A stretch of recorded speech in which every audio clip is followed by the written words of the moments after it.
പക്ഷെ ഇപ്പോൾ 100% വ്യക്തമായി അദ്ദേഹം പക്ക ഓന്താണ്. ആ ഓന്തിന്റെ സ്വഭാവം മാറ്റുന്നതാണ്. ആ ജേക്കബ് എന്ന് പറയുന്ന തഹസിൽദാർക്ക് നല്ലത് കൊല്ലം ഒന്നേയുള്ളൂ, ഓർത്ത് ട്രാൻസ്ഫർ നടത്തണം എന്നാണ് ജേക്കബിനോട് നമുക്ക് പറയാനുള്ളത്. കാസർഗോഡും താലൂക്ക് ഓഫീസുണ്ട്, അതുപോലെ തന്നെ പാറശാലയിലും താലൂക്ക് ഓഫീസുണ്ട്, അതുപോലെ തന്നെ വയനാടും താലൂക്ക് ഓഫീസുണ്ട്, ഇടുക്കിയിലും അതുപോലെ തന്നെ ഉടുമ്പൻചോലയിലുമെല്ലാം താലൂക്ക് ഓഫീസുണ്ട്. അവിടെ ചെന്നിരിക്കേണ്ട ഗതികേട് ഈ തഹസിൽദാർക്ക്, ജേക്കബ് എന്ന് പറയുന്ന തഹസിൽദാർക്ക് ഉണ്ടാകേണ്ട. നമ്മുടെ താലൂക്കിൻ്റെ വടക്കേറ്റത്തുള്ള ആളെ തെക്കേറ്റത്തേക്കും പടിഞ്ഞാറേറ്റത്തുള്ള ആളെ കിഴക്കേറ്റത്തേക്കൊക്കെയാണ് വെച്ചുകൊണ്ടിരിക്കുന്നത്. ഇത് അദ്ദേഹത്തിൻ്റെ ക്രൂരമായൊരു വിനോദമായിട്ടാണ് നമുക്ക് അനുഭവപ്പെടുന്നത്. നമ്മുടെ ഇവിടെ എസ്റ്റാബ്ലിഷ്മെൻറ്റ് കൈകാര്യം ചെയ്യുന്ന HQ ആയാലും തഹസിൽദാരായാലും ഒരു സ്വന്തമായ വ്യക്തിത്വത്തിൻ്റെ പേരിലോ അല്ലെങ്കിൽ ഒരു സംഘടനയുടെ പിൻബലത്തിലോ വന്നിരിക്കുന്നതല്ല, വല്ലോൻ്റെ ഔദാര്യത്തിനോ വന്നിരിക്കുന്നതാണ് ഈ രണ്ടുപേരും.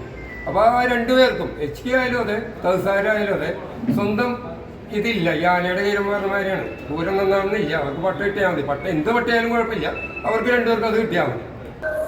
എല്ലാവർക്കും നല്ല നമസ്കാരം. ഞാനിപ്പോൾ നിൽക്കുന്നത് നമ്മുടെ ചാലക്കുടി താലൂക്ക് ഓഫീസിൻ്റെ മുന്നിലാണ്. ഈ താലൂക്ക് ഓഫീസ് സ്ഥിതി ചെയ്യുന്ന സ്ഥലങ്ങൾ കണ്ടിട്ടുണ്ടാവും. ലിഫ്റ്റ് കയറി വന്നു കഴിഞ്ഞാൽ ഇവിടെ വലിയൊരു പ്രതിഷേധം നടന്നുകൊണ്ടിരിക്കുകയാണ്. കോൺഗ്രസിൻ്റെ ഇവിടുത്തെ താലൂക്ക് ജീവനക്കാരുടെ സംഘടനയായിട്ടുള്ള കേരള NGO അസോസിയേഷനാണ് ഇവിടെ ഈ പ്രതിഷേധം ധർണ സംഘടിപ്പിച്ചുകൊണ്ടിരിക്കുന്നത്. ഭരണാനുകൂല സംഘടനകളുടെ നേതൃത്വത്തിൽ ഇവിടെ റവന്യൂ ജീവനക്കാരെ പല സ്ഥലങ്ങളിലേക്കാക്കിയിട്ട് സ്ഥലം മാറ്റുന്ന തഹസീൽദാരുടെ നടപടികൾക്കെതിരെയാണ് ഈ NGO അസോസിയേഷനിലെ പ്രവർത്തകർ ഇപ്പോൾ പ്രതിഷേധിച്ചുകൊണ്ടിരിക്കുന്നത്. അവർ പറയുന്നതിൽ പ്രധാനപ്പെട്ട കാര്യം, ഒരാളെ ഇവിടെ നിന്നും സ്ഥലം മാറ്റി കഴിഞ്ഞിട്ട് അധികം സമയമായിട്ടില്ല, പക്ഷേ അതിരപ്പള്ളിയിലേക്ക് സ്ഥലം മാറ്റുക, അതിരപ്പള്ളിയിൽ നിന്ന് ഈ താലൂക്കിൻ്റെ ഏറ്റവും മറ്റൊരു സ്ഥലത്തേക്ക് സ്ഥലം മാറ്റുക, അങ്ങനെ സ്ഥലം മാറ്റങ്ങളുടെ തുടർക്കഥയാകുന്നൊരു സാഹചര്യം ഇവിടെ നിലനിൽക്കുന്നുണ്ട്. ഇതിനെതിരെയാണ് വളരെ ശക്തമായിട്ട് ഈ ചാലക്കുടി തഹസീൽദാർക്കെതിരെ വലിയ ശക്തമായ രീതിയിലുള്ള പ്രതിഷേധമാണ് കേരള NGO അസോസിയേഷൻ ഇവിടെ സംഘടിപ്പിച്ചുകൊണ്ടിരിക്കുന്നത്. ഭരണാനുകൂല സംഘടനകളുടെ ഇംഗിതങ്ങൾക്ക് വിധേയമായി ജീവനക്കാരെ അന്യായമായി സ്ഥലം മാറ്റി ദ്രോഹിക്കുന്ന ചാലക്കുടി തഹസീൽദാർ KA ജേക്കബിൻ്റെ ദുർനടപടികൾക്കെതിരെ ചാലക്കുടി താലൂക്ക് ഓഫീസിൽ NGO അസോസിയേഷൻ ചാലക്കുടി ബ്രാഞ്ച് പ്രതിഷേധ ധർണ നടത്തി. ചാലക്കുടി ബ്രാഞ്ച് പ്രസിഡന്റ് ജോസഫ് ഫ്രാൻസിസിൻ്റെ അധ്യക്ഷതയിൽ നടത്തിയ ധർണ NGO അസോസിയേഷൻ തൃശൂർ ജില്ലാ സെക്രട്ടറി സന്തോഷ് തോമസ് ഉദ്ഘാടനം ചെയ്തു. ജില്ലാ ജോയിന്റ് സെക്രട്ടറി രഞ്ജിത് കുമാർ മുഖ്യപ്രഭാഷണം നടത്തി. ജില്ലാ വൈസ് പ്രസിഡന്റ് ജോൺ ലി മാത്യു, എറണാകുളം ജില്ലാ secretary Ajish, Irinjalakuda branch president Sijoy എന്നിവർ യോഗത്തെ അഭിസംബോധന ചെയ്ത് സംസാരിച്ചു. പൈസ മേടിച്ച് അത് പോക്കറ്റിൽ വെച്ച് നടക്കാൻ വേണ്ടിയിട്ട് ഒരു തഹസിൽദാർ ഇവിടെ ഇരിക്കുമ്പോൾ കേരളത്തിലെ സർക്കാർ ജീവനക്കാരും കേരളത്തിലെ ജനങ്ങളെല്ലാം പൊട്ടന്മാരാണ് എന്ന് വിചാരിക്കരുത്.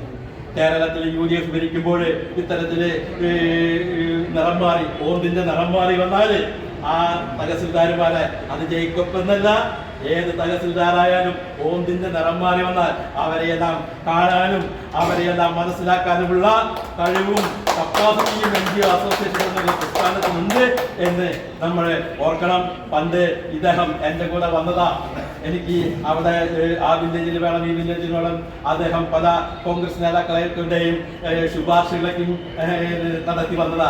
പക്ഷെ ഇദ്ദേഹം അന്ന് ഈ ഓന്താണെന്നുള്ള കാര്യം എനിക്കറിയില്ലായിരുന്നു. വീണ്ടും ഇത്തരത്തിലുള്ള നടപടികൾ തുടർന്ന് ശക്തമായിട്ടുള്ള സമരപരിപാടികളുമായി NGO അസോസിയേഷൻ മുന്നോട്ട് വരുമെന്ന് ഓർമ്മിപ്പിക്കുന്നുണ്ട്. നമ്മുടെ തഹസിൽദാർ വന്നതിന് ശേഷം നമ്മൾ അനുഭവിക്കുന്ന ഈ നമ്മളെ തരം താഴ്ത്തുന്ന രീതിയിലുള്ള സമീപനങ്ങൾ നമ്മൾ ശ്രദ്ധയിൽപ്പെട്ടിട്ടുള്ളതാണ്. നമ്മളത് അനുഭവിച്ചുകൊണ്ടിരിക്കുകയാണ്. ഇപ്പോൾ അടുത്ത് തന്നെ നടത്തിയ സ്ഥലമാറ്റങ്ങൾ നമ്മുടെ ജീവനക്കാരെ എത്രമാത്രം ക്രൂരമായ രീതിയിൽ അപമാനിക്കുന്ന രീതിയിലാണ് എന്നുള്ളത് നിങ്ങൾക്കെല്ലാവർക്കും മനസ്സിലായിട്ടുണ്ടാകും. ഇതിന് അദ്ദേഹത്തിന് ഭരണകക്ഷി സംഘടനയുടെ പിൻബലവും സപ്പോർട്ടുമൊക്കെ ഉണ്ടായിരിക്കാം. എന്നിരുന്നാലും ഇത് നമ്മൾക്ക് അനുവദിച്ചു കൊടുക്കാൻ കഴിയുന്ന കാര്യമല്ല. ഇതിനെതിരെ നമ്മൾ ശക്തമായ പ്രതിഷേധം നടത്തുന്നതിൻ്റെ ഭാഗമായിട്ടാണ് ഈ ധർണ ഇവിടെ സംഘടിപ്പിച്ചിട്ടുള്ളത്.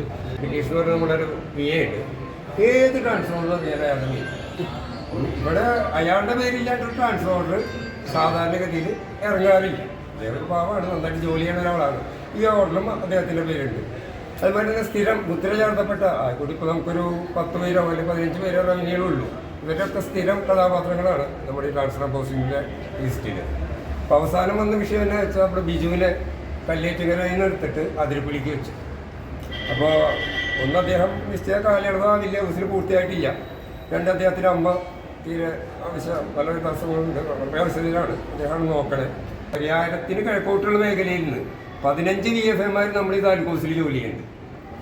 അവരൊക്കെ അവരവരുടെ സൗകര്യത്തിനനുസരിച്ചുള്ള വീടിനടുത്തുള്ള വില്ലേജുകളിലെ ജോലിയാണ്. അവരുടെ താല്പര്യത്തിനനുസരിച്ചുള്ള ടൗൺ വില്ലേജുകളിലും അതിനോട് സൗകര്യം കൂടുതലുള്ള വില്ലേജുകളിലാണ് അവരൊക്കെ ജോലിയാണ്, ഈ 15 പേരും.